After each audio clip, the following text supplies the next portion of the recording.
अजित पवारांच्या निधनानंतर महाराष्ट्रात जे काय घडतंय ते बघितलं तर एक खूप गोष्ट स्पष्ट दिसते। दुःखाचं वातावरण असताना राजकारणात मात्र पुन्हा एकदा वेगानं सुरुवात झाली। कारण अजित पवारांच्या चितेला इकडे आग लागत होती आणि दुसरीकडे प्रफुल्ल पटेल, सुनील तटकरे, भुजबळ, मुंडे हे सगळे फडणवीसांसोबत बैठका करत होते अशी चर्चा होती। आणि ही घाई कुठल्या गोष्टीसाठी होती तर एकच, राष्ट्रवादीचं विलिनीकरण होऊ नये।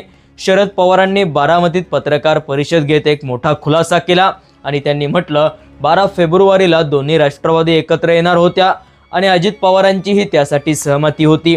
जयंत पाटील यांनी सुद्धा सांगितलं की अजित पवारांसोबत 9-10 वेळेस बैठका झाल्या आणि विलिनीकरणावर चर्चा झाली। म्हणजे चित्र असं होतं की अजित पवार गेल्यानंतर शरद पवार पुन्हा एकदा पक्षावर पकड मिळवणार आणि ही गोष्ट मात्र काही लोकांना मान्य नव्हती। म्हणूनच अचानक सुनेत्रा पवारांना उपमुख्यमंत्री पद दिलं गेलं। आता अनेक जण म्हणतात उपमुख्यमंत्री पद मोठं आहे। हो ठीक आहे, पण राजकारणात हे पद देण्यामागचा मेसेज मोठा होता। अजित पवारांचा वारसा कोणाकडे हा मोठा प्रश्न अजूनही तसाच आहे। तर सुनेत्रा पवारांच्या नावावर क्लिअर करण्यात आला आणि त्यातूनच हळूहळू पवारांचा मी कुटुंबाप्रमुख हा नैतिक अधिकाराचा कमजोर करण्याचा प्रयत्न झाल्याची चर्चा आहे। यातच अजून एक मोठा गेम झाला। पटेल आणि तटकरे टार्गेटवर आले म्हणून काही नवीन चेहरे पुढे आले। संग्राम जगताप, सुनील शेळके, माणिकराव कोकाटे आणि हे सगळे एकसुरात म्हणू लागले की विलिनीकरणाची घाई कशाला।